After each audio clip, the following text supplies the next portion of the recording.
IVM. Namaskar. My name is Ashish Vidyarthi, and so good to see you here, dear friends, on Begin the Journey. As we begin the journey each day, we find different kinds of people. Don't you? I do. Different kinds of people, different shapes, sizes, thoughts, likes, dislikes, different behaviors, different choices they make. Aha. And guess what? They seem to be part of our life. Even in this life, where we are maintaining a lot of social distancing, there isn't much distance when we actually get to meet people. We may meet people online. We may meet people over a telephone. We may just read about people. What's interesting is that I've discovered that different sorts of people evoke a different kind of reaction in each one of us. Isn't it true? Some people we just smile thinking about, and some people, we don't want to think about them.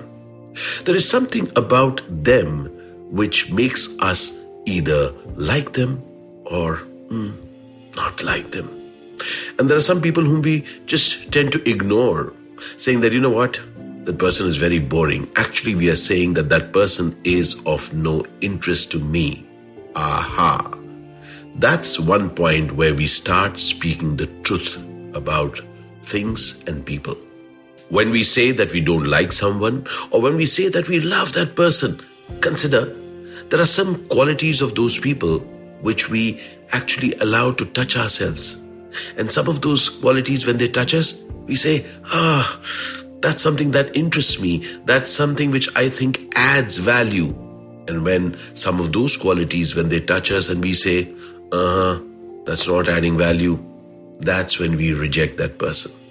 I want you to consider one thing, dear friend. This is something which I have discovered through my journey of life. Oh yes, there are people that I don't like. And in fact, there are people that I don't like over a period of time. Because in between the times that I don't like them, I also tend to love them. As I have poured over it, I have realized that those certain behaviors of theirs, they bring something out of me.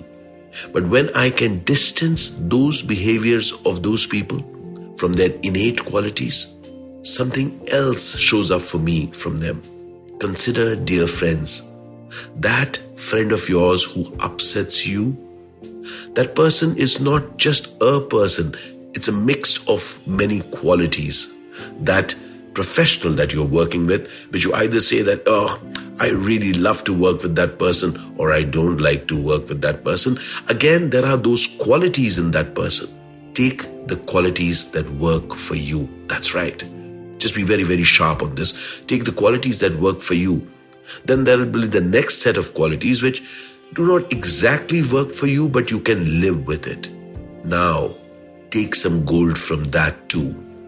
The third level are qualities which you're very clear do not work for you.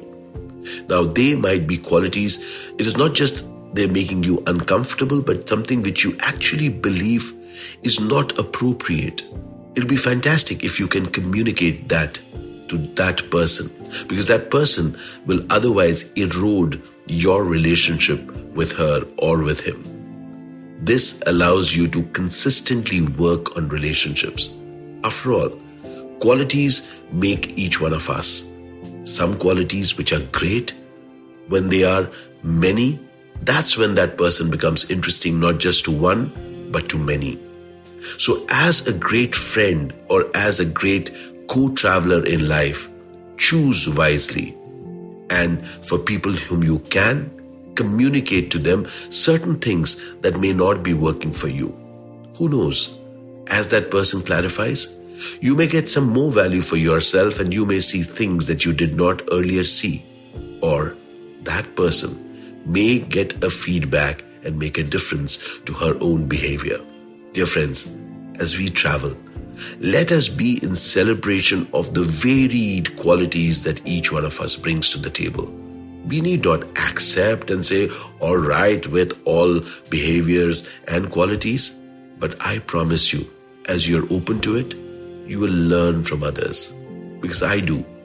I try and pick up the best qualities that I see in others, qualities that inspire me. And those qualities which I am not inspired by, I look at aspects in that and say that, hey, what's it that I'm resisting in that? And lo and behold, I have discovered that I find more reasons to accept and acknowledge human beings other than just rejecting them. I would love to hear your thoughts, dear friends, because after all, in this life, people will come in different shapes, sizes, attitudes, and behavior. How will it be if we can make the most of them and contribute most to them? I would love to hear your thoughts. Al Shukran Bandhu, Al Shukran Zindagi. Let's keep walking together on Begin the Journey.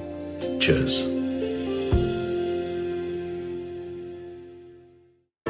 I hope you enjoyed that show. I'd like to thank our sponsors this week, Paytm Money.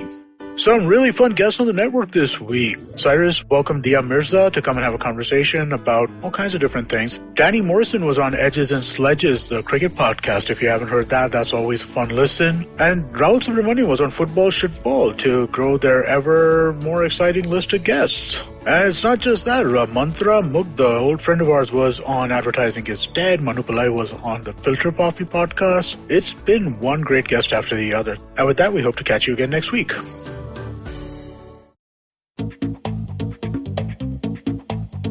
Advertising is dead. Yep, you heard me right. Advertising is dead. We're all in the content business now. Let's not call it news, TV, radio, etc., etc. It's all content, and we're in the middle of this weirdly exciting phase where all the borders and lines that have been drawn over decades has been swept away by this lovely thing called the internet. We're a show where we don't dwell on just the stuff that is now, but rather the wider stuff about advertising, media, content, and the whole goddamn circus surrounding it. Tune in every Tuesday for our weekly unboxing of the mystery box we used to call advertising. I'm Varun Dugirala, co-founder and content chief at The Glitch, and this is my new podcast, Advertising is Dead.